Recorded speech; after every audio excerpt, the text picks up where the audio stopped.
Halo guys, jumpa lagi dengan aku Cherry Gaul. Oke, terima kasih ya udah klik video aku ini dan sudah mensubscribe, like, share, and comment ya. Dan jangan lupa yang masih belum, aku minta tolong karena itu gratis. Dan follow aku di Instagram serta TikTok aku ya. Semuanya pokoknya pakai Cherry Gaul ya. Nah, terima kasih juga karena kalian sudah membantu aku, mensupport aku untuk mengembangkan channel aku ini. Oke, kali ini kita akan membahas tentang kasus tergiurnya rupiah jual organ tubuh hingga tega menculik dan membunuh bocah 11 tahun.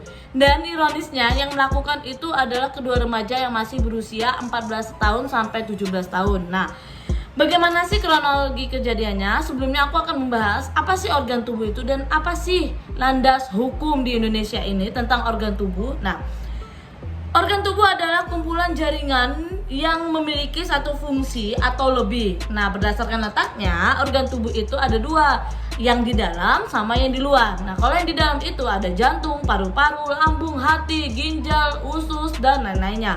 Tapi kalau yang di luar itu seperti mata, telinga, hidung, mulut, tangan, kaki, dan lain-lainnya. Nah, lantas bagaimana hukum jual beli organ tubuh manusia tersebut dalam hukum Indonesia? Nah, dilansir dari Fakultas Hukum Medan Area, hukum jual beli organ tubuh manusia sangat dilarang dan pelaku dapat diancam dengan pidana. Dalam hukum, organ tubuh manusia dilarang diperniagakan atau dijual belikan. Nah, tapi untuk pendonoran organ tubuh manusia pun bisa dilakukan meskipun harus atas dasar kemanusiaan dan ada aturan ketat terkait hal tersebut dan ada yayasannya. Kalau kalian mau mendonorkan organ tubuh kalian ketika kalian sudah meninggal, itu ada yayasannya loh. Bisa kita mendaftarkan diri meskipun kita tidak tahu kapan kita meninggalnya gitu ya. Nah, karena tergiur mendapat uang dengan menjual organ tubuh, dua remaja di Kota Makassar, Sulawesi Selatan berinisial AL 17 tahun dan FA 14 tahun menculik dan membunuh seorang bocah umur 11 tahun yaitu MFS ya. Nah, kasus dua remaja culik dan bunuh korbannya ini yang 11 tahun di Makassar ini terungkap setelah pihak keluarga melaporkan hilangnya korban sejak Minggu tanggal 8 Januari 2023. Namun, korban ditemukan tewas di kolong jembatan Inspeksi PAM Timur Waduk Nipa Moncongle, Kabupaten Maros, Selasa 10 Januari 2023 dini hari. Duh, maaf ya teman-teman, kalau misalnya kalian ada di daerah tersebut boleh komentar ya di bawah kolom komentar. Kalau misalnya aku salah penyebutan, aku minta maaf ya. Nah, bagaimana sih kronologis dari penculikan dan pembunuhan ini?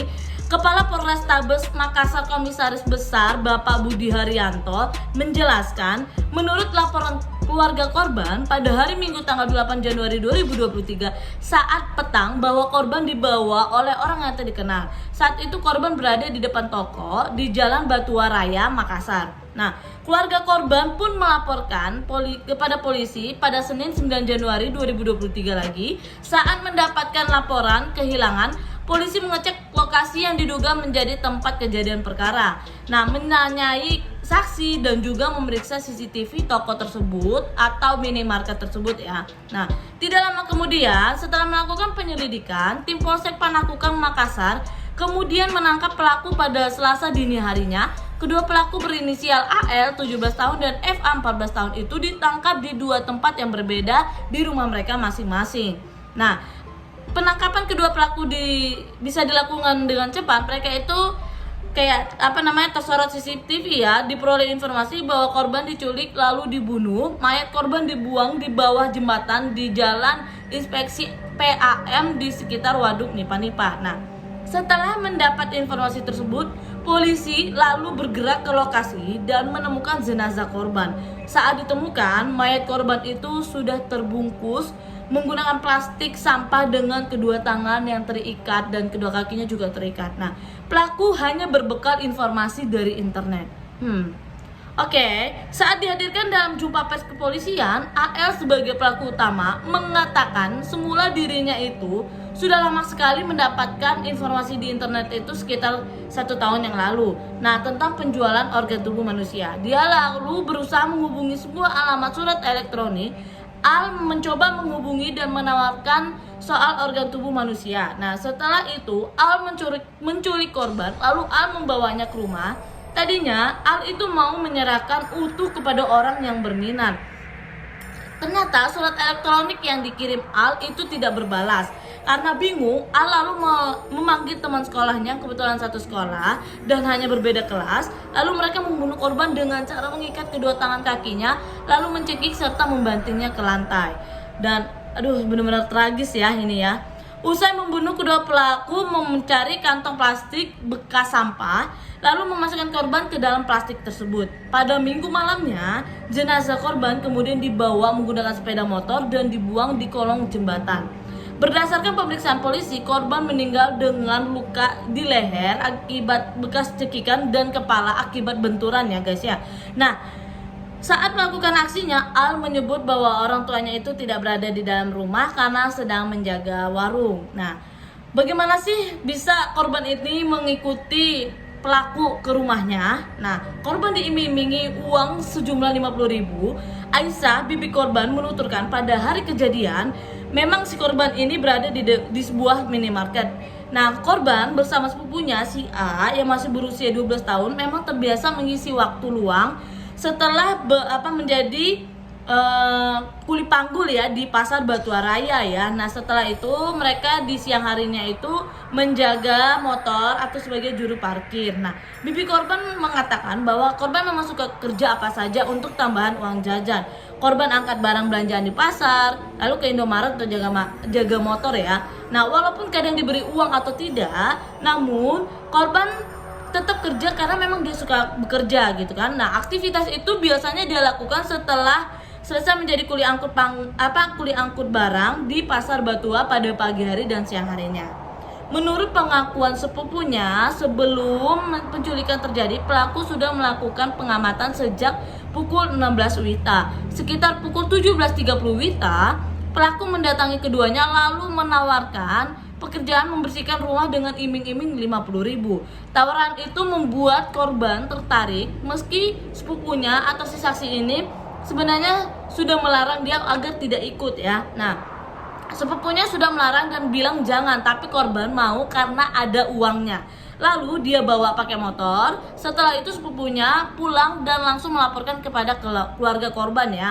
Nah, setelah mendapatkan laporan dari sepupunya, keluarga itu lalu mencoba mencari si korban dan sempat melaporkan kejadian tersebut 2 jam setelah kasus hilangnya gitu ya si korban ini. Namun karena belum 24 jam belum bisa diproses oleh polisi. Memang seperti itu ya peraturannya. Namun karena saat itu memang belum bisa diproses, baru para keluarga korban itu berinisiatif mencari sendiri ya. Nah, apa sih motif pelaku ini gitu sehingga tega membunuh dan menculik gitu ya, dan membunuh si korban ini? Al terobsesi memiliki uang banyak. Selain itu, pelaku juga menyebutkan bahwa dia dituntut untuk hidup hemat oleh keluarganya. Hal itu yang menjadi motivasi pelaku untuk memiliki uang banyak agar tidak merasa susah. Biasa ya, namanya juga remaja kan belum bisa memikirkan jauh gitu ya, hal jauh dan masih mencari jati diri gitu ya. Nah, mereka sudah 1 tahun mencari mangsa dan sudah melakukan pencarian sebanyak 3 kali, tetapi baru mendapatkan korban. Para pelaku juga menyebutkan pada percobaan pertama dan kedua mereka tidak menemukan anak-anak yang berkeliaran. Saat ini pihak kepolisian masih melakukan penelusuran terhadap website yang memperjualbelikan organ tubuh manusia yang pernah dihubungi oleh pelaku. Nah, polisi periksa kondisi kejiwaan 2 remaja ini. Kedua tersangka diperiksa tes kejiwaannya karena kan mereka masih di bawah umur. Nah, bagaimanakah kejiwaan mereka? Karena kan mereka masih di bawah umur, kenapa mereka bisa gitu punya pikiran seperti itu ya? Apakah karena problem keluarga atau ekonomi atau pergaulan atau apa saja ya guys? Dan itu masih berada dalam proses ya guys. Nah, yang selanjutnya adalah kedua tersangka bisa dikenakan pasal 80 ayat 3 Undang-Undang Nomor 23 Tahun 2002 tentang perlindungan anak atau pasal 340 KUHP subsidiary subsider pasal 338 KUHP, subsider pasal 170 ayat 3. Maaf ya karena aku bukan orang hukum jadi agak susah penyebutannya ya, dengan ancaman pidana paling lama 10 tahun. Bahkan selama proses penyelidikan ini, keluarga pelaku itu kayak menawarkan dengan memberikan emas sejumlah emas yang beberapa gram gitu ya. Kalau menurut aku itu tidak sepantas gitu. Walaupun mereka misalnya masih usia 14 sampai 17 tahun, itu menurutku sudah pantas untuk diproses walaupun ada Komisi Perlindungan Anak, karena itu sudah di luar dari akal sehat ya sebagai kita manusia ya. Kenapa sang anak bisa melakukan seperti itu ya guys ya. Oke. Sembari kita menunggu proses penyelidikan ini, nanti aku akan bikin part 2-nya. Boleh kalian subscribe, like, share, and comment ya guys ya. Jangan lupa follow Instagram aku dan TikTok aku. Oke, bye-bye. Terima kasih guys.